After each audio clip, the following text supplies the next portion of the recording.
Senhor da vida, permite que nos reunamos em Teu nome, nesta noite bendita de felicidade e esperança, para manifestar-te nossa gratidão imperecível.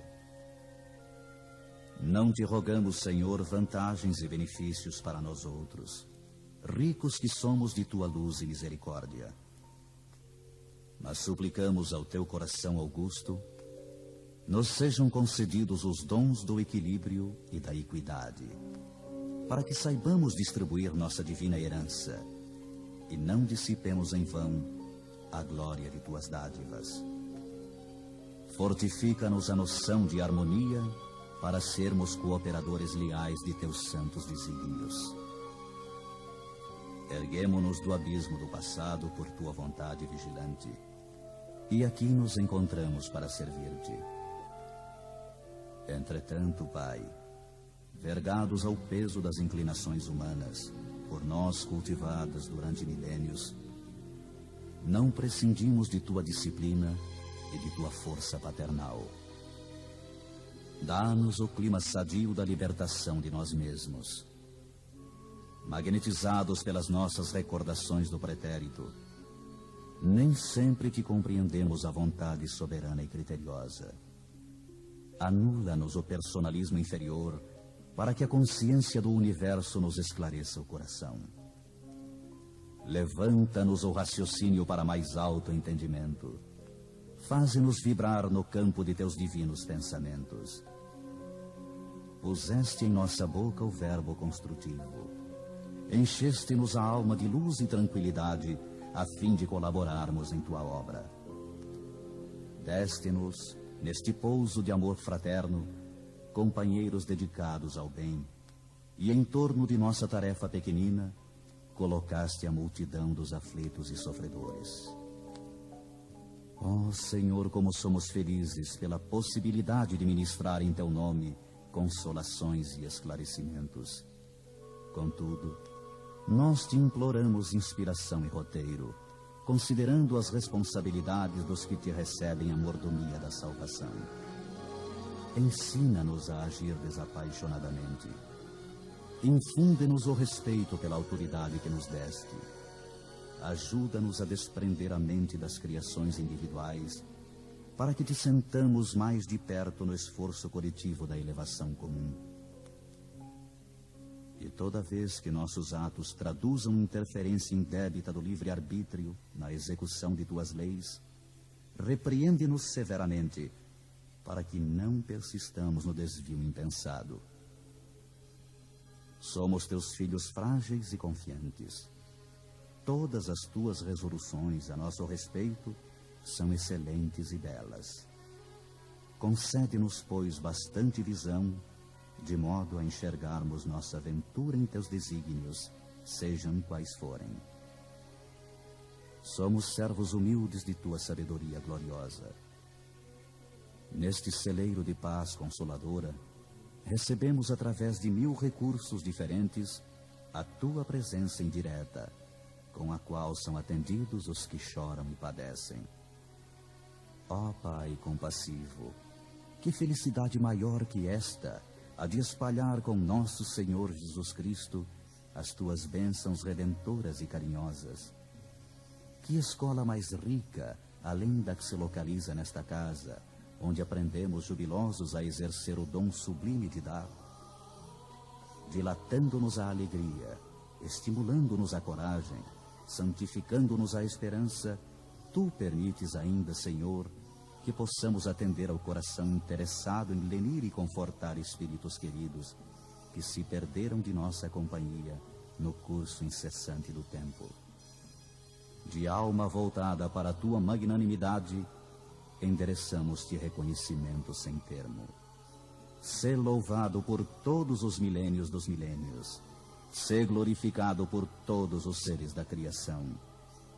Teus servidores nesta casa de edificação agradecem-te as oportunidades preciosas de trabalho e esperam a continuidade de Tuas bênçãos. Que a Tua infinita luz seja refletida em todo o universo infinito. Assim seja.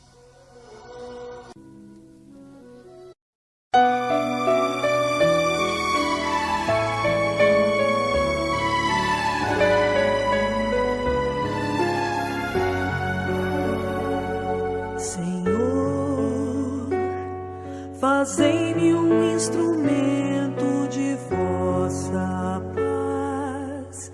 Onde houver ódio, que eu leve o amor. Onde houver ofensa, que eu leve o perdão. Onde houver discórdia, que eu leve a união. Onde houver dúvida, que eu leve a fé. Onde houver erro, que eu leve a verdade. Onde houver desespero, que eu leve a esperança. Onde houver tristeza, que eu leve a alegria. Onde houver trevas, que eu leve a luz.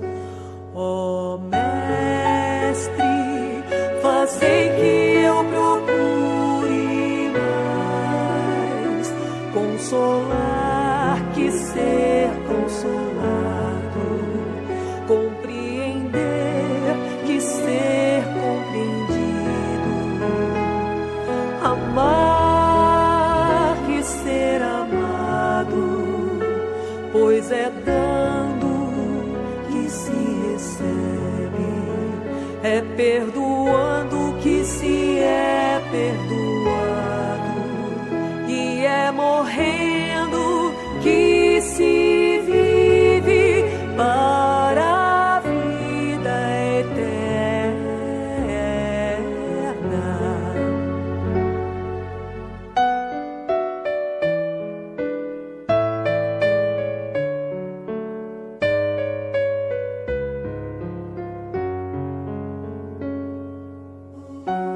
Senhor,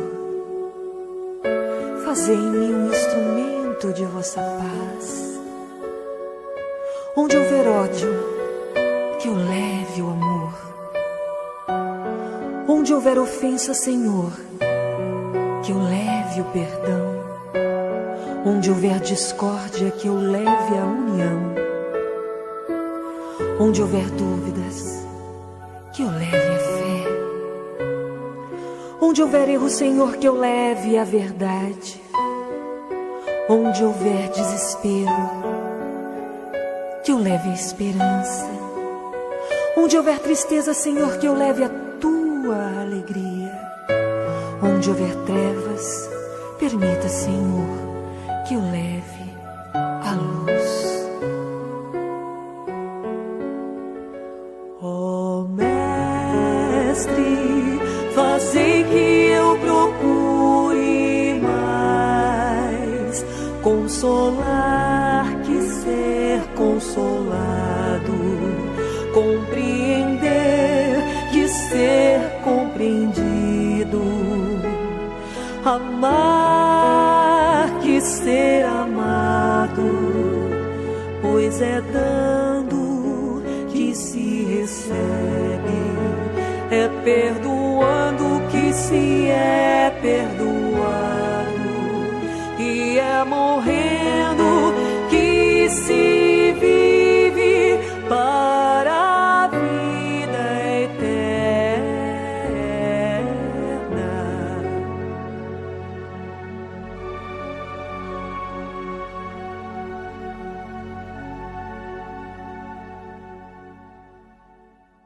Paz esteja conosco. O tema dessa noite é o que é o Espiritismo. E alguém pode se perguntar, mas como assim, o que é o Espiritismo? Se nós estamos numa casa espírita, obviamente nós sabemos o que é o Espiritismo. Mas a coisa não caminha assim. Até porque essa é uma palestra pública, e uma palestra pública, ela tem como um dos objetivos exatamente esclarecer o que é o Espiritismo. E mesmo aqueles que já sabem o que é, com certeza nós temos sempre muita coisa para aprendermos. Quando nós vamos falar sobre uma doutrina, sobre uma filosofia, sobre uma religião, ou sobre uma ciência, ou seja, qualquer coisa que seja, é importante que nós conheçamos a história desta coisa, para nós nos situarmos e compreendermos o máximo possível disso. Então nós vamos dividir a nossa palestra em duas partes. A primeira parte, nós vamos falar da história do Espiritismo. Evidentemente que nós vamos sintetizar, porque o tempo não permite nos delongarmos mais. E a segunda parte nós vamos falar sobre o Espiritismo, sobre o contexto do Espiritismo, né? Vamos também sintetizar. O nosso estudo está baseado nas obras básicas de Allan Kardec, em particular neste livro que se chama O que é o Espiritismo. Esse livro é o primeiro livro que um estudante do Espiritismo deva ler. É como se fosse a carta-convite de Allan Kardec para os futuros estudantes do Espiritismo. Então nós vamos basear nele e também nesse livro que se chama A História do Espiritismo. Esse livro é de autoria de Arthur Conan Doyle. Arthur Conan Doyle nós devemos conhecer, a maioria de nós conhecemos, como aquele famoso escritor escocês que viveu na Inglaterra no final do século XIX, início do século XX, como o autor das obras de Sherlock Holmes. Foi um dos mais celebrados escritores do nosso tempo.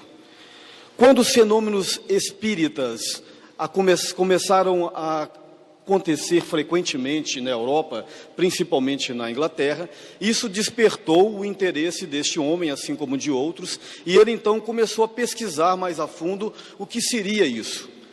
E ele então descobriu que isso se tratava de uma coisa que se chama espiritismo, e a partir de então ele se tornou espírita, um dos maiores divulgadores, pensadores espíritas de todos os tempos. Então nós vamos basear nele também o estudo dessa noite. E como eu disse, nós vamos dividi-lo em duas partes. A história do Espiritismo é a primeira parte, nós começamos com ela. Quando que surgiu o Espiritismo? Alguém pode dizer que foi no dia 18 de abril de 1857, quando Allan Kardec, no Palais Royal, na Galeria Dom Orleans, em Paris, lançou o Livro dos Espíritos, um compêndio, um diálogo com a espiritualidade, onde ele debate com a espiritualidade questões de natureza humana e espiritual. Outros podem dizer que começou em 1849 em Hartsville, no condado de Nova York, aonde numa pequena casa, onde morava uma família chamada família Fox, começou a acontecer alguns fenômenos estranhos, batidas, raps, que eram na verdade a manifestação de um espírito chamado de J.B. Rosnan, que tinha sido assassinado por um antigo dono daquela casa, enterrado no sótão daquela casa, e ali começou esse fenômeno que trouxe o despertamento da comunidade científica e religiosa da época. Pois bem, mas na nossa compreensão e na compreensão de Conan Doyle, a história do Espiritismo remonta à própria história do homem.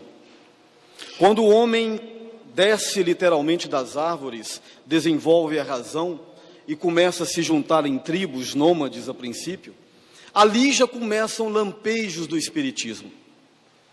Quando os chamados xamãs, feiticeiros, começam a conversar com o mundo espiritual de uma forma muito rudimentar, muito primitiva.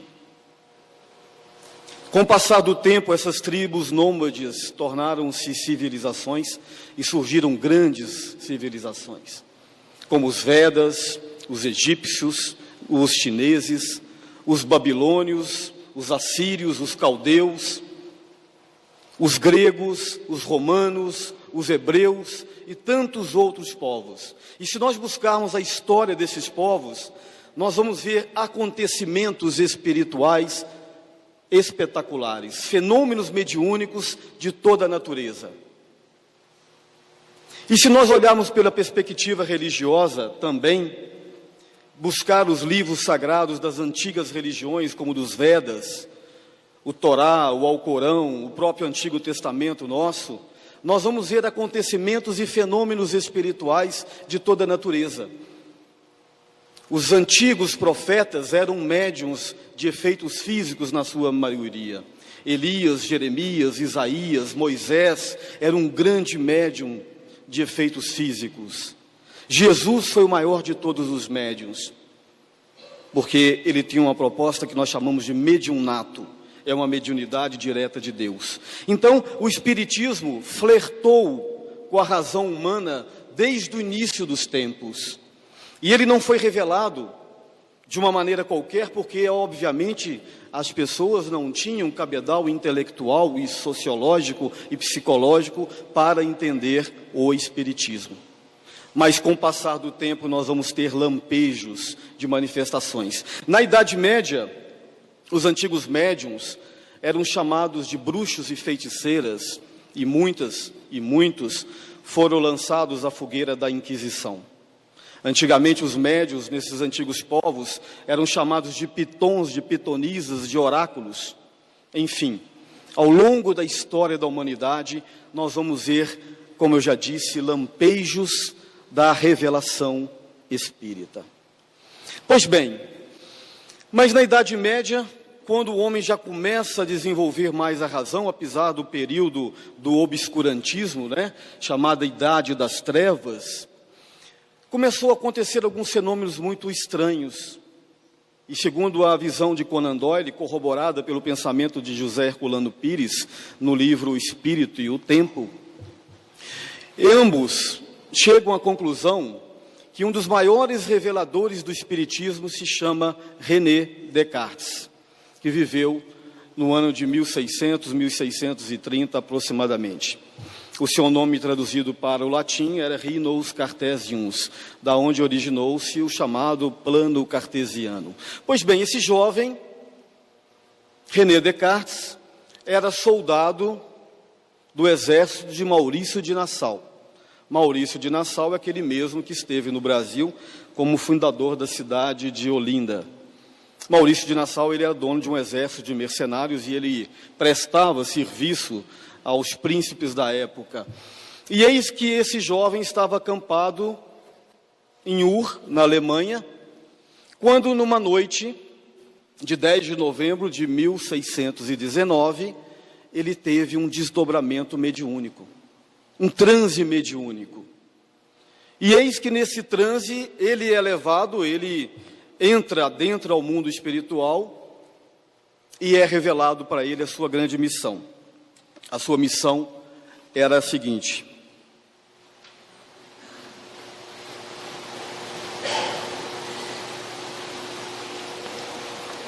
na noite de 10 de novembro de 1619, René Descartes, então jovem soldado acampado em Ur, na Alemanha, sentiu-se tomado de intensas agitações. Seu biógrafo Abade Baillet diria: entregou-se uma espécie de entusiasmo, dispondo em transe que o pôs em estado de receber sonhos e visões.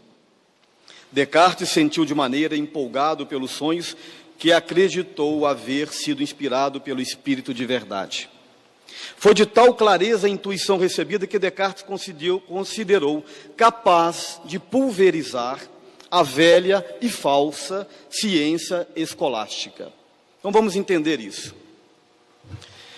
Na época existia uma coisa chamada escolástica. Era um monstrengo criado pela igreja, que tratava das questões de natureza científica. A ciência da época da Idade Média estava toda ela sintetizada ali naquela estrutura chamada escolástica, dona Nilce. Baseado no pensamento de Aristóteles, a visão aristotélica, que não estava sempre certo, ele errou em alguns pontos, em muitos pontos, e foi reformada pela visão tomista de Tomás de Aquino e da visão agostiniana de Santo Agostinho, e aí formaram esse monstrengo chamado escolástica, que era a ciência oficial da época. Então tudo que se dizia em matéria de ciência já estava pronto, estava naquele livro. E ai daquele que ousasse discutir, era levado às fogueiras da Inquisição. Então a ciência era refém da religião. Então alguém precisava fazer essa separação. E quem foi incumbido disso foi René Descartes. Então ele nada mais era do que um grande médium, apesar das suas qualidades intelectuais, evidentemente. Não era qualquer um, era um gênio brilhante. A partir disso, então, René Descartes começa a escrever livros, a escrever artigos, obras. Ganhou notoriedade com o passar do tempo. A partir de então, passou a ser respeitado. E ele escreveu diversas obras no campo de vários conhecimentos, da filosofia, da ciência, da matemática, O pensamento cogito ergo sum, penso, logo existo, vem de René Descartes. O dualismo espírito e matéria, Inclusive, ele dizia que a glândula pineal era a glândula responsável pela conexão entre o corpo e o espírito, em 1619. E hoje, pelo conhecimento espírita, nós sabemos que ele estava certo. E outros pensamentos. Na área da filosofia, René Descartes nos traz o chamado discurso do método. Esse discurso, que é um livro bem fininho, mas muito objetivo, uma obra belíssima, ele dizia na época o seguinte, que para você conhecer uma doutrina, uma filosofia, um conhecimento qualquer, você tem que dividir em 4 partes. A primeira parte é que você devia deixar de fora toda a sua cultura dogmática, todos os seus preconceitos, para estudar aquela coisa e não ser contaminado pela sua cultura. A segunda parte é que você deveria pegar aquela coisa e dividir em partes.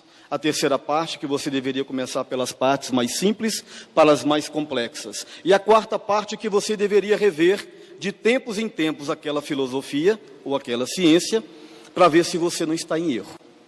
Interessante que é mais ou menos assim que a gente conhece o Espiritismo. Pelo menos eu conheci o Espiritismo mais ou menos dessa forma. Você é apresentado a ele, mas primeiro, para você aceitá-lo ou recebê-lo, você tem que deixar de lado seus preconceitos, seus formalismos e os seus dogmatismos. Porque senão você vai ser contaminado pela sua própria cultura. Aí você já vai, como diz o outro, né, Angélica, com o pé atrás, né? Aliás, eu tenho um amigo que é assim, esses dias ele falou comigo, ó, Alexandre, eu não acredito em nada do Espiritismo. Mas o que é isso, isso, isso? Eu falei, ó, se você não acredita, eu não vou te falar o que é, porque você já falou que não acredita. Então o que adianta eu te falar? Na verdade, eu vou estar jogando pérola aos porcos, né, Henrique? Mas na verdade ele está doidinho para saber, então deixa ele descobrir, né? O dia que ele tiver um pouquinho de humildade. Pois bem, então a gente deve deixar de lado os nossos formalismos, os nossos dogmatismos. Que se você fala que não acredita, você não vai acreditar. A segunda parte, que quando você começa a estudar o Espiritismo, você começa das mais simples para as mais complexas. É o caso, por exemplo, do livro que é o Espiritismo. Como eu disse, a carta convite que Allan Kardec nos faz para conhecer as obras. E depois ele vai graduando. Aí você vai das mais simples para as mais complexas. E no final, de tempos em tempos, Mário, você deve rever tudo que você está estudando para ver se você não está em erro. Fazer uma análise crítica de você mesmo e daquilo que você se propôs a estudar e a conhecer, para ver se você não está em erro. Eu, graças a Deus, não descobri erro e continuo convicto da minha fé espírita. Eu acho que a maioria também somos assim. Então, René Descartes, ele consegue fazer essa separação, né? Ele consegue separar a ciência dogmática da religião, de uma forma brilhante, de uma forma inteligente. Então, na verdade, ele foi um grande revelador do Espiritismo, porque ele veio preparar o terreno para a revelação espírita que viria tempos depois. E o fenômeno como se deu foi através de um fenômeno mediúnico. Pois bem, 100 anos depois de René Descartes, surge um outro grande e brilhante homem, chamado Emanuel Swedenborg. É lógico que nesses intervalos, tivemos outros reveladores, menores talvez, mas importantes também. Nós vamos tratar hoje desses grandes reveladores por causa do tempo que nos permite. Como diria Allan Kardec, são matizes mais salientes. Então, 100 anos depois de René Descartes, surge também um outro homem brilhante, chamado Emanuel Swedenborg. Swedenborg era realmente um homem genial. Ele detinha o conhecimento de todas as áreas do campo do conhecimento da época. Da filosofia, da astronomia, da metalurgia, da biologia, da medicina, da química, da sociologia, da política, enfim. Era um homem brilhante, era um professor de universidade, das poucas que existiam na época, e ele era um consultor dos príncipes. Toda vez que um príncipe ia fazer uma guerra ou tomar uma atitude na área da economia, consultava Emanuel Swedenborg. Era um homem de grande notoriedade. Até que um dia, um fato muito interessante aconteceu em março de 1744. Muito semelhante àquilo que aconteceu com René Descartes. Swedenborg se viu em transe mediúnico e ele se viu no mundo espiritual. Porque, na verdade, ele era um grande vidente. Ele era um sueco e ele era um grande vidente. Mas aí, então, o mundo espiritual se abriu para ele. E assim fala Conan Doyle. Uma noite de abril de 1744, o mundo dos espíritos, o céu e o inferno se abriram para ele. E nele encontrei, aliás, quem está falando é Swedenborg. Abriram para mim, e nele encontrei várias pessoas em diferentes condições. Desde então o Senhor abriria diariamente os olhos de meu espírito para o que eu visse. Em perfeito estado de vigília, o que se passava no outro mundo, que pudesse conversar com ele, em plena consciência com anjos e espíritos. Então vejam bem, Emanuel Swedenborg era um médium tão brilhante que ele em vigília, ou seja, acordado, ele via o mundo espiritual, conversava com os espíritos, anjos, em alguns casos, demônios, em outros casos. Lembrando que demônio, na visão espírita, são espíritos inferiores, né? Nós não comulgamos com a ideia do demônio, porque se Deus criou espíritos eternamente voltados para o mal, Deus, obviamente, não foi justo para com eles, né? São espíritos que estão temporariamente fora da fileira do bem, desvirtuado do caminho do bem. Pois bem, então Swedenborg conversava com o mundo dos espíritos, ele conversava com os espíritos, e aí então ele começou a escrever livros voltados para essa área teológica, porque se Descartes teve uma postura mais filosófica e matemática, Swedenborg teve uma postura mais com viés teológico. Inclusive houve um racha na igreja na época e surgiu a chamada nova religião, que inclusive existe até hoje na Europa. Tal foi a grandeza das obras de Swedenborg. Ele foi perseguido por isso, obviamente, mas como ele tinha muita notoriedade, ele foi protegido por alguns príncipes que preservaram a sua vida.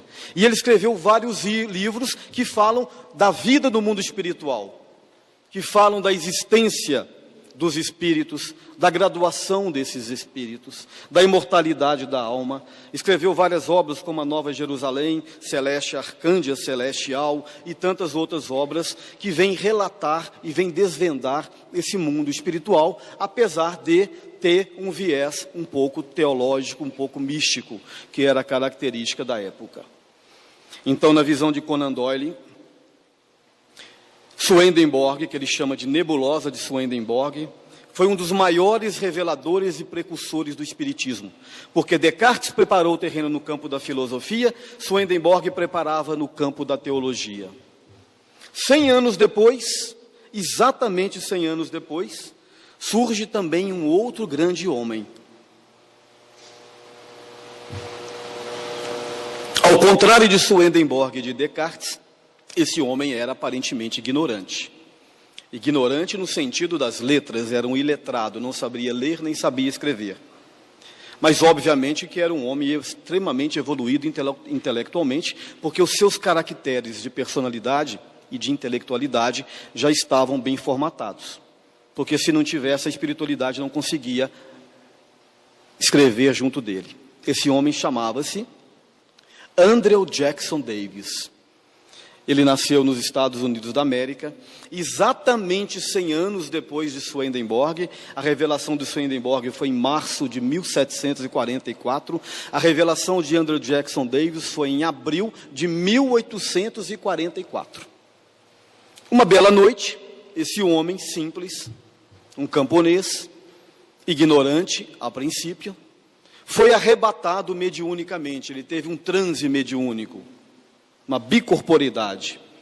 E ele foi levado em transe mediúnico às montanhas de Catskill, a mais ou menos 60 milhas da cidade onde ele morava, e lá ele se deparou com dois espíritos, que ele dizia ser o próprio Emanuel Swedenborg e o médico grego Galeno, um dos pais da medicina e da farmácia.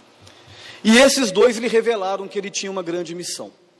E para ver que eu não estou falando mentira, eu vou ler aqui o que o Conan Doyle diz. Em março de 1844, Andrew Jackson Davis é arrebatado em transe mediúnico para as montanhas de Catskill, a 40 milhas, eu disse 60, mas a 40 milhas de sua casa, para receber instruções de dois instrutores espirituais, Swedenborg e Galeno, segundo declara Davis em sua biografia. Pois bem, esse homem ignorante e letrado começa de repente a escrever livros, artigos, livros, e aí uma pessoa começou a perceber que tinha alguma coisa errada naquilo, e começou a ler o que ele estava lendo, e percebeu que ali tinha um grande fenômeno acontecendo. Esse homem, então, patrocinou o Andrew Jackson Davis e deu a ele estruturas para que ele pudesse desenvolver o seu talento. Este homem escreveu centenas de livros, psicografados, muito semelhante àqueles que Francisco Cândido Xavier escreveu aqui no Brasil, que Divaldo Pereira Franco escreve aqui no Brasil. O mesmo fenômeno, psicografia. E ele escreveu várias obras, como, por exemplo, a Filosofia Harmônica, que teve mais de 40 edições na época nos Estados Unidos da América. E qual era o conteúdo dessa obra? Os princípios básicos do Espiritismo. A imortalidade da alma, a pluralidade dos mundos, a comunicabilidade dos mundos, Deus, o Espírito, a vida no mundo espiritual, a lei de ação e reação. Muito semelhante ao conteúdo das obras de Swedenborg, mas principalmente das obras de Francisco Cândido Xavier e de outros autores. Pois bem, um belo dia, Davis ouviu a voz do seu mentor que lhe dizia: hoje começa uma nova era da humanidade. Falou só isso. E ele ficou curioso, Mário. Mas o que está acontecendo? Imagina a curiosidade dele, né? Nós já estamos curiosos aqui, né? Imagina dele. Pois bem, dias depois, ele teve notícia de fenômenos que aconteciam em Huddersville, na casa da família Fox. Uma entidade, um pseudo-espírito, ou um demônio, como diziam os evangélicos, os religiosos, estavam se comunicando. E aquilo, houve um chamamento impressionante na época. Os vizinhos daquela família se aproximaram para ver o que era aquilo. Batidas aconteciam sistematicamente, olhavam debaixo das paredes, achavam que eram ratos, que eram alguns animais, e não eram. E de repente fizeram um código para conversar com aquele pseudo-espírito. E fizeram um código. Uma batida, uma letra, duas batidas, outra letra, e começaram a dialogar com aquele espírito. E aquele espírito, então, dizia o nome de cada um dos presentes, sem conhecer, dizia a época do nascimento, a idade de cada um e particularidade das pessoas que se aproximavam. Eles desenvolveram o método de comunicação, fizeram uma pequena roleta, e aí paravam numa letra, aquilo facilitou a comunicação, e isso aconteceu durante muito tempo. Mas como? É a mediunidade. E para se ter mediunidade, você precisa de ter médiuns encarnados. E os encarnados eram 3 meninas, 3 garotas, filhas do casal. Kate Fox, Leah Fox e Margaret Fox. A mediunidade de ambas facilitava a comunicação com aquele espírito. Inclusive a pequenininha chamava o espírito carinhosamente de Senhor Pé Rachado. Mais tarde vieram saber que o nome dele era J.B. Rosnan, como eu já disse, um caixeiro viajante que tinha sido assassinado e enterrado no sótão daquela casa. E aqueles fenômenos foram aumentando cada vez mais e se popularizando. Essas garotas cresceram, tornaram-se grandes médiums. Na mesma época, surgem outros médiums também nos Estados Unidos da América, como os irmãos Ed, os irmãos Davenport, a senhorita Hyder, Eleanor Pipers e outros grandes médiums americanos. Na mesma época também surgem grandes médiums na Europa. Na Inglaterra, Florence Cook, Gabriele Eusapia Paladino na Itália, Elizabeth Desperance também na Inglaterra. Centenas de médiuns apareceram de todos os lados, grandes médiuns. Daniel Douglas Home era chamado de rei dos médiuns. Ele levitava entre as pessoas, ele transpunha paredes e obstáculos. Os irmãos Davenport, certa vez, apresentaram-se na Inglaterra, segundo diz Conan Doyle, para um teatro lotado com 3.000 pessoas. E eles sentados, amarrados as mãos e os pés, instrumentos eram colocados em volta deles, e esses instrumentos levitavam e tocavam no ar, na presença de todas essas pessoas. A grande médium Florence Cook, assim como também Kate Fox, foi objeto de estudo de William Crookes. O William Crookes era presidente da Royal Society, um grande cientista, descobridor dos tubos de Crookes, do thallium, né, e de outras grandes descobertas. Fundou-se na Inglaterra, na época, a Sociedade de Pesquisas Psíquicas, que tinha um grande objetivo: desmascarar os fenômenos espíritas e, consequentemente, desmascarar o espiritismo. Mas, segundo diz Conan Doyle, depois de muitos anos de pesquisa, aconteceu exatamente o contrário. Eles ratificaram os acontecimentos e ratificaram o surgimento do espiritismo. Então vejam bem vocês, tudo isso foi orquestrado pelo mundo espiritual. Aquilo que Conan Doyle chama de a invasão organizada dos espíritos.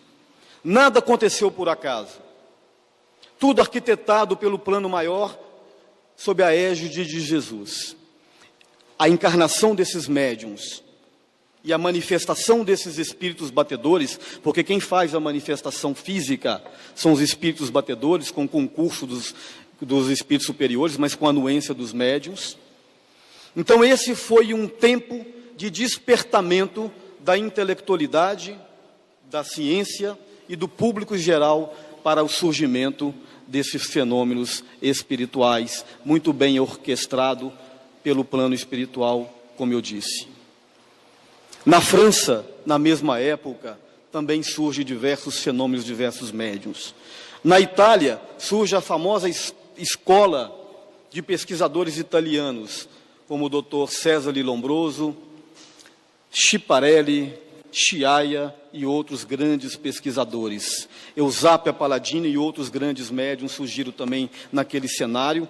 E através da observação, esses médiuns materializavam-se espíritos, como no caso de Florence Cook. O espírito de Kate King se materializava, andava pela sala, pegava na mão das pessoas.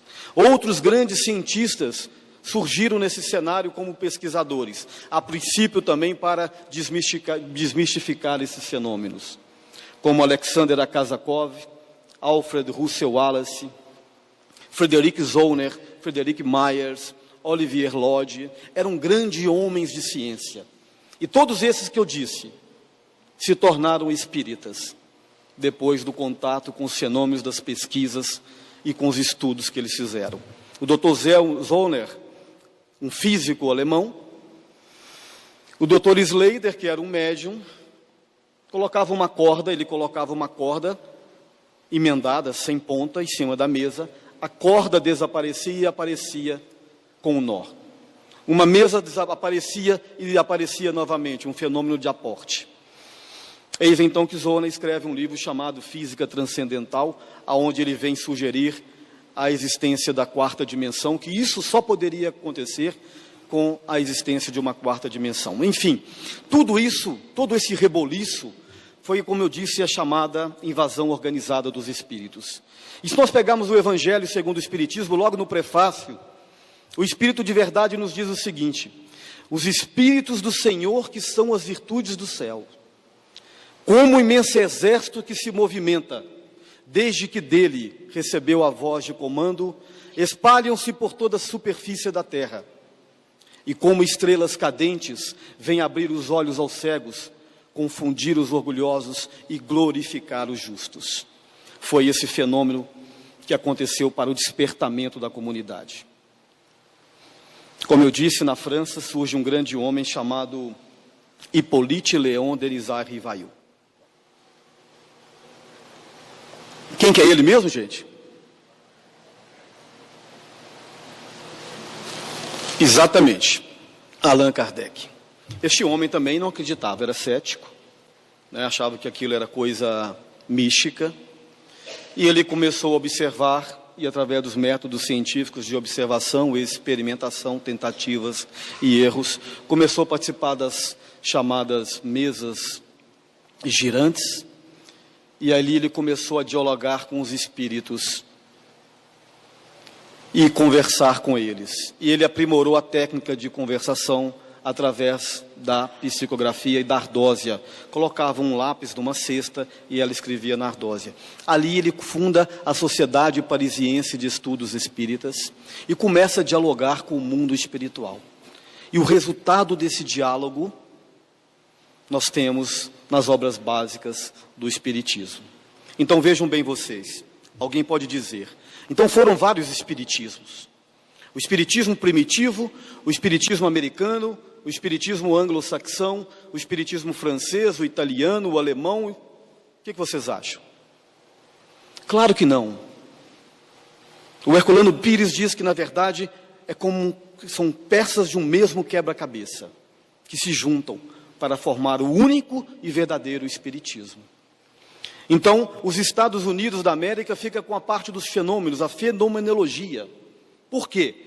Porque nessa época, os olhos do mundo estavam virados para os Estados Unidos. Depois da grande Revolução Francesa, que aconteceu a princípio na Inglaterra, os Estados Unidos cresceu assustadoramente do ponto de vista das tecnologias industrial. E os olhos do mundo estavam voltados para lá. A Inglaterra fica com a parte empírica, a parte dos estudos, com a parte da ciência, que é característica inglesa. A Inglaterra, nós sabemos, a Grã-Bretanha, é uma ilha, e ela nunca deixou ser invadida pelos europeus. Quer dizer que ela tem uma cultura toda peculiar, toda dela, muito formalista, muito cética e muito objetiva, muito empírica. Então a Inglaterra é a terra de Maxwell, de Isaac Newton, de Charles Darwin, Alfred Russel Wallace, Olivier Lodge e tantos outros grandes cientistas. Então a Inglaterra fica com a parte empírica, a parte científica, da observação dos fenômenos. A França, herdeira da cultura greco-romana, terra de Rousseau, de Spinoza, de Descartes, terra de Allan Kardec, a França fica com a parte filosófica. E o Brasil, gente, fica com o quê? Não precisa de rir, não. O Brasil fica com a melhor parte. O Brasil fica com a parte evangélica, com a parte moral do espiritismo. E eu vou explicar para vocês por quê. Porque como um país era novo, não era um país tão dogmático, então era um lugar onde o espiritismo poderia florear, e como de fato floreou. Em 1869, surge o primeiro centro espírita em Salvador, na Bahia, com Olímpio Teles de Menezes, logo na época de Allan Kardec. E o horizonte europeu era nebuloso, já previam os espíritos. A primeira e a segunda grande guerra iriam, como de fato devastaram a Europa, tanto do ponto de vista físico quanto espiritual. Era preciso preservar a semente do espiritismo. O Brasil então foi preparado para recebê-lo. Diversos espíritos espíritas reencarnaram no Brasil, e muitos estão aqui entre nós. Carbaischútel, Bezerra de Menezes, Eurípides Barçanufo, Herculano Pires, Divaldo Pereira Franco, Francisco Cândido Xavier, toda essa turma vieram para o Brasil para difundir e receber a semente do espiritismo. Porque o espiritismo é a filosofia de Kardec, é a ciência dos ingleses, mas é religião também. Mas religião no sentido do seu verdadeiro valor, no seu conceito a priori, que nós vamos estudar daqui a pouco. Então, em poucas pinceladas, essa é a história do espiritismo, para que nós possamos começar a entender a grandeza da revelação espírita. Ela não se deu ao léu, ela não se deu por acaso, por coincidências.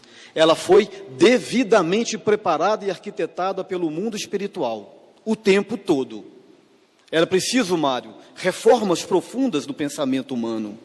O iluminismo, o renascentismo, a Revolução Francesa, o próprio positivismo, tudo isso foi sendo preparado para que o homem pudesse finalmente receber o pensamento, a filosofia, a doutrina espírita.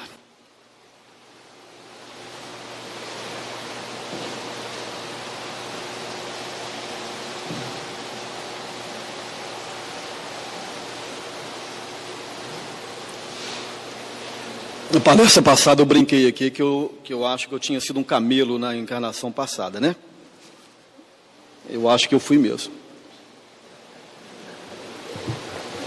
Não na passada, né, gente? Alguns milhões de anos atrás, talvez. Pois bem, Agora vamos passar para a segunda parte, o conteúdo da palestra. O que é o Espiritismo? É uma filosofia? É uma ciência? É uma religião? É uma doutrina? É cristão? É umbanda? O que é, afinal de contas? Um dia um amigo falou comigo, mas o que é o Espiritismo? Vocês falam que é filosofia, depois fala que é doutrina, depois fala que é ciência, depois fala que é religião. Resolve o que é. É porque, na verdade, é tudo isso realmente, né? Então, qual é o objetivo do Espiritismo? O objetivo do Espiritismo é conhecer as leis que regem o universo. As leis que agem na matéria e as leis que agem no campo espiritual e a correlação entre ambas. E a finalidade dele é proporcionar àqueles que o conhecem a sua melhoria, a sua transformação moral. Porque se o Espiritismo não trouxer nada de bom para nós, deixa ele de lado. Porque a finalidade dele é proporcionar, é incentivar a nossa transformação moral. Mas ele não vai dar isso de presente para nós, não. Ele vai contribuir. Essa melhoria depende do esforço individual de cada um de nós. É uma doutrina? Bom, segundo dizem, doutrina é uma estrutura, um compêndio de pensamentos e princípios que defendem determinada ideia. Então ele é uma doutrina, porque ele tem princípios que defendem uma determinada ideia. Esses princípios são quais? Dentre eles, Deus, o Espírito, a imortalidade da alma, a pluralidade dos mundos, a comunicabilidade entre esses mundos, que é a mediunidade, e a pluralidade das existências, que é a reencarnação. Esses são os princípios fundamentais do Espiritismo. Então ele é uma doutrina. É uma filosofia? O que é filosofia? Segundo Pitágoras, são amantes do conhecimento, não é isso? Aqueles que amam conhecimento. Então, é lógico que é uma filosofia. Mas a filosofia, ela nasce a partir quando o homem estrutura a razão e desenvolve o seu conhecimento, ele começa a questionar as coisas, né, dona Edna? De onde eu venho? Para onde eu vou? Qual o sentido de tudo isso aqui? Por que as dificuldades? Por que o sofrimento? Por que as dores? Então a filosofia nasce naturalmente quando o homem desenvolve a razão e começa a perguntar o porquê das coisas. E, consequentemente, ele busca resposta para as coisas. Então é uma filosofia. Isto é filosofia. E o Espiritismo é eminentemente filosófico. O Livro dos Espíritos é um debate filosófico que Allan Kardec, na Sociedade Parisiense de Estudos Espíritas, com os seus pares, travou com o mundo espiritual, com os instrutores espirituais, que, segundo ele diziam, eram espíritos superiores, porque a mensagem que eles traziam era superior em intelectualidade e em moralidade à maioria das pessoas. Então, ele mantém um diálogo, um colóquio com o mundo espiritual. Então, o Espiritismo é eminentemente filosófico, ele é filosofia, porque ele busca entender as coisas sob a ótica espírita. De onde viemos, quem somos, para onde vamos. Pergunta número 1 do Livro dos Espíritos: que é Deus? Pergunta 23, que é o Espírito? Aonde está gravada a inteligência, a consciência, as leis divinas? A consciência de cada um de nós, questão 621. O que é o bem, o que é o mal? Questão 625. O que é preciso para o homem se conhecer? Questão 919. Conheça-te a ti mesmo. Enfim, a base dele é a filosofia. Também. É ciência? Bom, a própria ciência não chega em acordo que é a ciência. Augusto Comte, o fundador do positivismo, dizia que a ciência estava dividida em 6 partes: astronomia, a física, a matemática, a biologia, a química e a sociologia. Para Comte, a psicologia não é uma ciência porque o homem se explica pelo seu próprio dinamismo fisiológico, o que não é verdade. Mas para Kardec, no entanto, ciência rompe o limiar da matéria para penetrar no limiar do espírito. A ciência espírita, ela rompe o limiar da matéria para entender o mundo espiritual, mas sem deixar de lado os métodos científicos: observação, experimentação, tentativas e erros. Por isso que nós espíritas temos que estudar, mas sempre observar os métodos científicos, porque senão nós vamos virar místicos.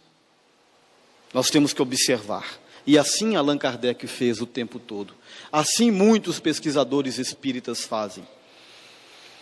A ciência acadêmica positivista, empírica, não consegue ainda comprovar o mundo espiritual, nem a existência do espírito pelos métodos tradicionais, pelos equipamentos tradicionais. Não é com reagente químico, com uma equação algébrica, que você vai explicar e comprovar o mundo espiritual. Mas dia chegará, sem dúvida, que a ciência positivista, acadêmica, conseguirá comprovar a existência do mundo espiritual, que para nós espíritas já não temos dúvidas mais, através da experimentação, da observação, da comunicação com o mundo espiritual. E também das pesquisas que aconteceram e que ainda acontecem muitas. Então nós dizemos que o espiritismo é ciência.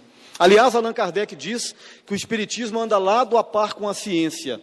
Se algum momento a ciência comprovar que o espiritismo está errado em algum ponto, o espiritismo deverá se rever naquele ponto.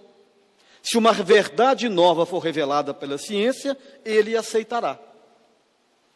Kardec foi brilhante, Mário, quando fala isso, porque ele protege o espiritismo contra o dogmatismo. Ele coloca que o espiritismo anda lado a lado com a ciência, quer dizer, é evolucionista, ele é progressista.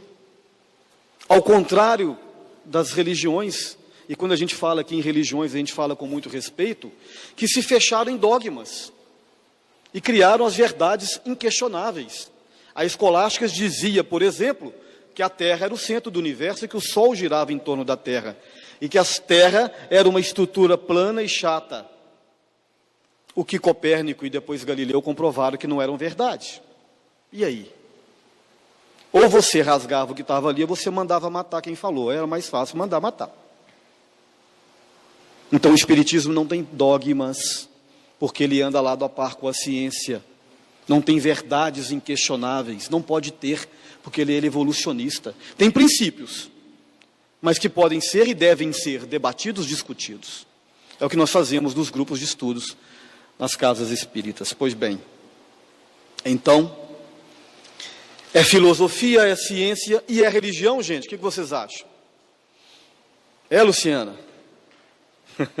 Tem medo de responder? Então vamos entender uma coisa, Luciana. Vamos separar a religião. Vamos entender o que é religião. Porque tem duas vertentes para nós entendermos. Todas duas estão corretas. A religião, no seu sentido lato, no seu conceito a priori, que é a religação da criatura ao Criador, que é Deus, através da sua evolução moral. Então ele é religião nesse aspecto. Porque uma vez você conhecendo a dinâmica da vida, sob a ótica do espiritismo, fatalmente você se leva a uma busca, a uma melhoria espiritual. Você se cobra. Então, se você se melhora como espírito, como homem, naturalmente você se projeta em direção a Deus. Então você se religa ao Criador. Esse é o conceito a priori da palavra religião. É o mecanismo de religação do espírito a Deus. Então o espiritismo é religião, sim. É uma filosofia com parâmetros científicos, mas com consequências morais. Agora tem outra vertente da religião, que também está correta, que são instituições com hierarquias sacerdotais, com estruturas organizacionais e sacerdotais, com rituais, com livros sagrados e com dogmas, a quem nós muito respeitamos, como eu já disse. Nesse sentido, o espiritismo não é religião. Nós não temos imagens, Se temos, não devemos cultuar. Não temos rituais, não devemos ter. Não que é proibido, é porque não tem sentido. Não temos dogmas, temos muito respeito pelas outras religiões, e aqui também, evidentemente.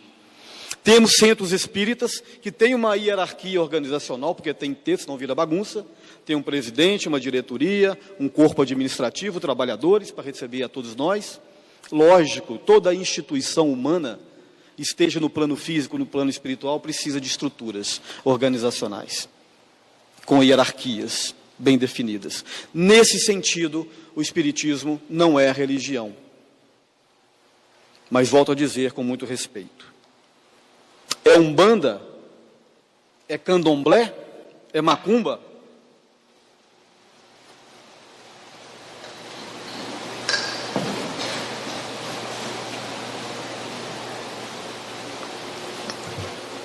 Essas manifestações de religiosidade, essa rica e bela cultura que nós temos no Brasil, tem que ser muito respeitada por todos nós. A Umbanda, a Macumba, que era, na verdade, um instrumento, né? O Candomblé, vieram com os nossos irmãos africanos da África para o Brasil.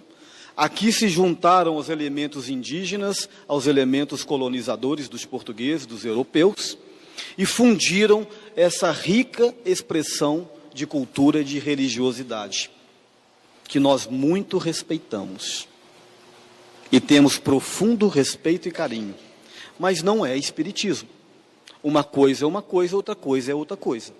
Tem um fenômeno mediúnico? Tem. Tem fenômenos espirituais? Lógico que tem.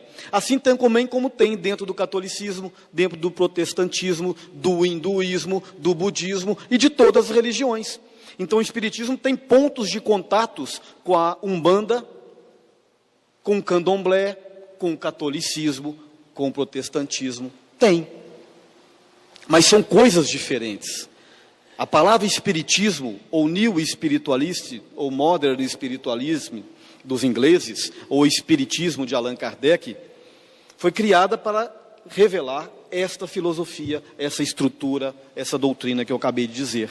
Espíritas ou espiritistas, criada por Allan Kardec para nomear os seus seguidores, digamos assim. Mas uma coisa, outra coisa, outra coisa, a gente tem que saber separar as coisas. Apesar que lá se faz o bem também. Apesar que lá tenha manifestação espiritual também. E como eu disse, uma belíssima expressão de religiosidade e de cultura. Eu vou contar um casinho rápido para vocês. Na União Espírita Mineira, que tem anos e anos, né? Existia uma reunião mediúnica, como ainda existe, e o doutrinador era um homem muito culto e muito bom também.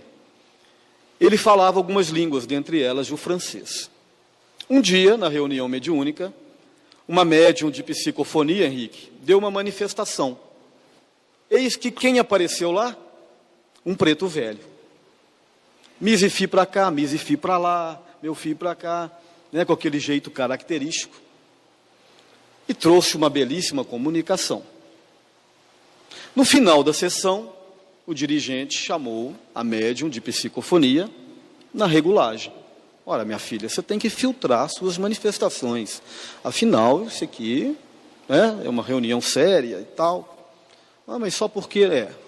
Beleza.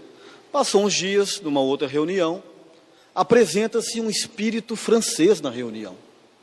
Falando francês belíssimo, clássico. E o doutrinador ficou todo empolgado, porque ele também falava o francês. E mantiveram um diálogo de alto nível intelectual e moral. No final, o doutrinador disse: olha, meu filho, você seja muito bem-vindo à nossa reunião. Você vai ser muito útil para nós. E ele disse: Mise fi não foi bem recebido como preto velho, então não vai vir como francês também, não. Não era o mesmo espírito. Pois bem, e para encerrar, o espiritismo é cristianismo, gente? O que vocês acham? Alguns falam que não é. É e não é, gente. Está todo mundo calado? Pois bem, nós temos também que separar as coisas. o cristianismo dos homens e o cristianismo do Cristo. O cristianismo dos homens, infelizmente, ele foi ritualizado, ele foi dogmatizado, aparelhado, né, que é a palavra do momento, né? E existe o cristianismo do Cristo, na sua essência. Então o espiritismo é cristão, mas não é o cristianismo dos homens, mas o cristianismo do Cristo. Na questão 625 do Livro dos Espíritos, Kardec pergunta: qual o modelo de perfeição que Deus deu ao homem? Vocês lembram da resposta, gente? Vede Jesus. Então Jesus para nós é o modelo de perfeição que Deus nos deu para a nossa evolução. E Ele encarnou aqui como um homem simples, se fez homem, simples como nós, para trazer os seus ensinamentos, para trazer a sua mensagem, que é a mensagem do amor. Então o Espiritismo fundamenta moralmente e eticamente toda a sua estrutura espiritual nos ensinamentos de Jesus Cristo, esse grande mestre. Então Jesus encarna com uma proposta de se deixar mostrar, uma proposta pedagógica. E quando Jesus diz: eu sou o caminho, a verdade e a vida, a gente pode até pensar que ele teve um arrobo de personalidade, né? Eu sou o caminho, a verdade e a vida. É porque na verdade ele é mesmo. Ele é mesmo. Se você for plantar milho na sua casa e não saber como plantar, você procura um agricultor experiente ou um agrônomo experiente e pergunta como é que você planta milho. E ele vai te ensinar. E se você seguir tudo que ele te ensinar, você vai colher milho de qualidade com produtividade. Por quê? Porque o produtor sabe tudo de milho. Ele conhece a terra. Ele conhece tudo sobre milho. E quando Jesus diz que eu sou o caminho, a verdade e a vida, é porque ele conhece tudo sobre a evolução humana. Ele sabe qual é o caminho, que é o caminho do bem. Ele sabe qual é a verdade, que também é o bem. E ele sabe que a vida espiritual só se encontra através da prática do bem. Então, quando ele diz, eu sou o caminho, a verdade e a vida, quem quiser se salvar, pega a tua cruz e siga-me. Ele deixou nas nossas mãos a nossa evolução. Quem quiser se salvar, quem quiser se melhorar, quem quiser evoluir, pegue as tuas cruzes, as tuas mazelas, as tuas dificuldades. Não tem que deixar de lado, não. Tem que carregar junto. O filho complicado, a esposa complicada, a dificuldade moral, a dificuldade financeira. E segue o caminho que ele deixou. Porque este é o caminho. Porque ele já trilhou esse caminho. Ele tem a experiência da evolução. Ele é a maior autoridade espiritual do planeta. E Deus nos deu como exemplo de perfeição para o nosso caminho. Então o Espiritismo é fundamentalmente Cristo. Mas como eu disse, não o cristianismo deturpado, mas o cristianismo verdadeiro na sua essência. Sem rituais, sem dogmas, que está atrelado dentro da proposta do amor. Por isso se trabalha tanto a temática da caridade dentro da casa espírita. Porque fora da caridade não há salvação, ou seja, fora do bem não há evolução. Pois bem, infelizmente nosso tempo já se esgotou, aliás já passou da hora. E vou deixar para vocês uma última mensagem. Numa noite em Tours, na França, depois de uma bela palestra de Allan Kardec, um jovem de 17 anos o procurou. Esse jovem chamava-se Leon Denis. Extasiado com aquele conhecimento que foi proferido por Kardec, ele o procurou. E Kardec, percebendo naquele jovem algo de especial, lhe deu de presente um exemplar do Livro dos Espíritos. A partir de então, esse jovem tornou-se um dos maiores estudiosos e divulgadores do Espiritismo de todos os tempos. Leon Denis escreveu diversas obras, proferiu centenas ou talvez milhares de palestras, viveu o Espiritismo na sua plenitude. Quando ele desencarnou aos 81 anos de idade, o jornal francês de maior circulação destacava na primeira página: morre Leon Denis, o apóstolo do Espiritismo. Ele é chamado de apóstolo do Espiritismo. Eis que um belo dia, Denis fazia uma palestra pelo interior da França, num ambiente talvez semelhante a esse daqui, quando um homem, movidos ainda talvez pelos formalismos, pelos dogmatismos antigos, de uma forma descortês, levantou na plateia e lhe perguntou: que religião é essa que tu professas? Onde estão os teus templos, que eu não os vejo? Onde estão os teus altares? Onde estão as tuas leis? Onde estão as tuas imagens? E Denis, inspirado como sempre, respondeu aquele homem: meu caro, tenha como templo o universo, por altar a tua consciência, por leis a caridade, por imagens Deus, e por religião o amor. O amor é o mais sublime dos sentimentos divinos, aquilo que nos une e que nos une ao nosso Criador. Deus abençoe, muito obrigado e boa noite a todos. Paz esteja com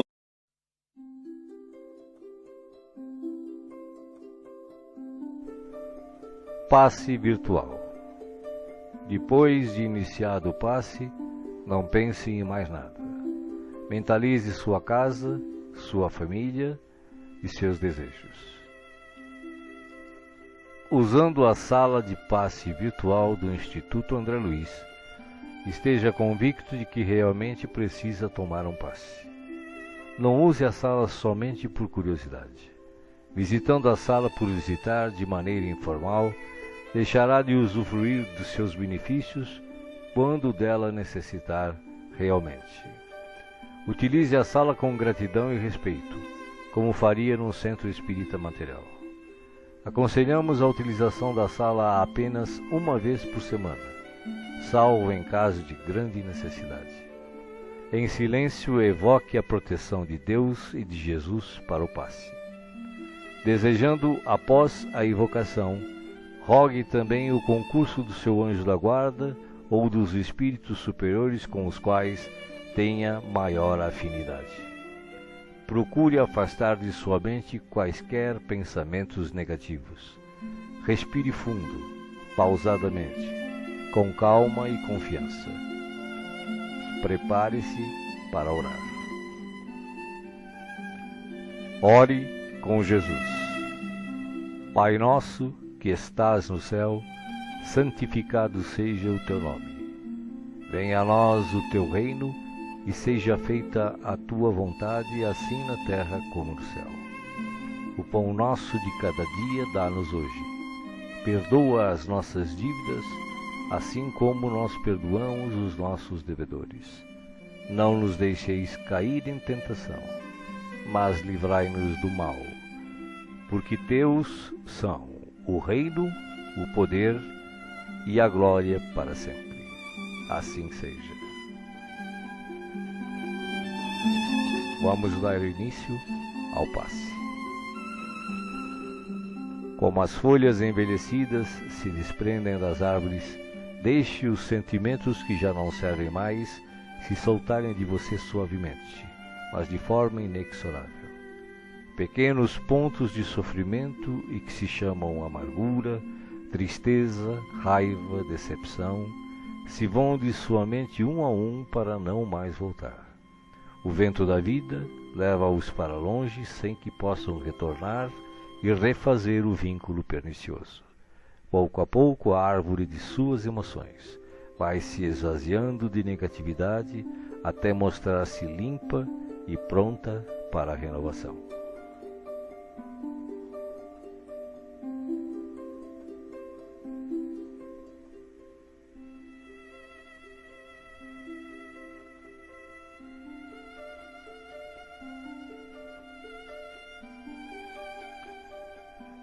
Sentindo-se leve, sem o peso das folhas mortas que se desprenderam e se foram, você recebe agora suavemente sobre o corpo e a alma a água da vida que cai em abundância dos céus. Esta água limpa, higieniza, purifica, desobstrui e tonifica todas as células do seu ser. Nada fica fora da sua ação renovadora. Ao tempo que limpa e hidrata o corpo, o líquido cristalino descedenta o espírito, aplacando a aflição, a ansiedade e a inquietação. Há em seu coração agora uma sensação de calma, limpeza e bem-estar.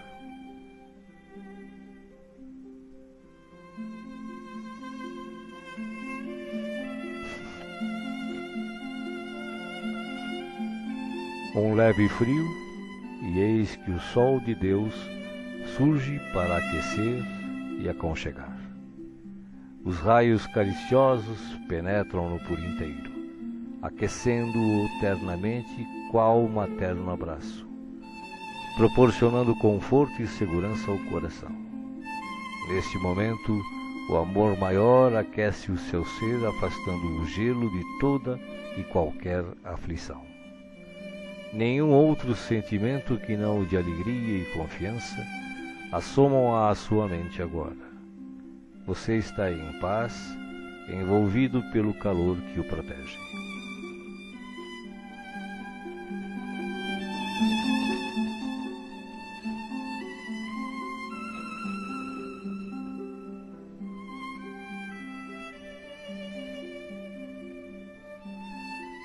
Do coração da vida, flores perfumadas para você. De alma grata e feliz, recolha as pétalas coloridas que penetram o seu ser e restauram sentimentos e emoções.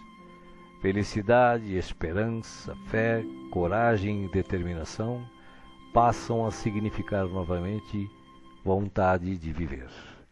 Mas além do perfume e da cor, a natureza neste momento lhe envia o que possui de melhor, a capacidade infinita de restaurar-se em sublime beleza, ainda quando os golpes do mal parecem decretar-lhe o fim.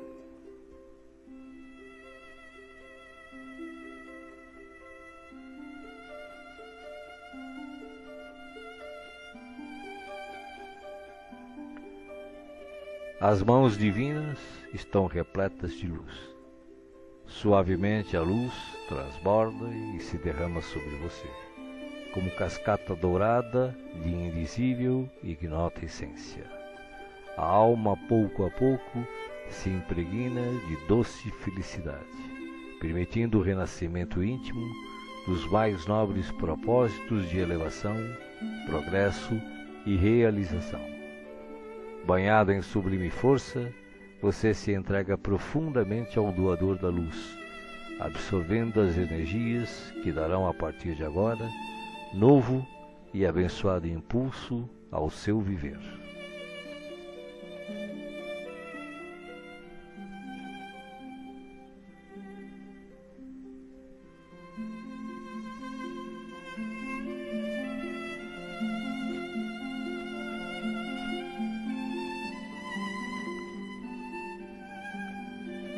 Sinta agora à sua volta a presença de Jesus, que te pergunta: me chamastes? Estou aqui. O que queres de mim hoje? De que precisas? Peça, meu filho, peça, minha filha. Estou aqui para ajudar. Faça agora o seu pedido especial a Jesus, enumerando os problemas e as dificuldades que o afligem. Escutei o que pedistes, com amor e atenção. Agora, conto com a tua fé, a tua confiança em mim, para a solução dos teus problemas. Vai em paz. Te acompanharei com os olhos, não te perderei. Creia em Deus, creia também em mim. Estarei com você todos os dias, até o fim. Seja feliz. Deixo-vos a paz, a minha paz vos dou. Não vou-la dou como o mundo a dá. Não se turbe o vosso coração. Crede em Deus, crede também em mim. Não se turbe o vosso coração, nem se atemorize. Eu sou o caminho, e a verdade e a vida. Ninguém vai ao Pai a não ser por mim. Os bons espíritos, os espíritos puros e as falanges de luz, também enviam a você agora as melhores emanações de paz, saúde, alegria e refazimento. Do mais altos, desde as mais belas cidades espirituais até a morada dos anjos, em uníssono com o Criador, uma radiosa luz o envolve plenamente. Você não está só. O universo inteiro pulsa o amor de que se constitui, e este amor quer tocá-lo agora, em toda a sua plenitude, para que os problemas, as dores, as enfermidades e as dificuldades em geral sejam afastadas em favor da sua paz e renovação. Você está recebendo vida, vida em abundância. Guarde-a no coração.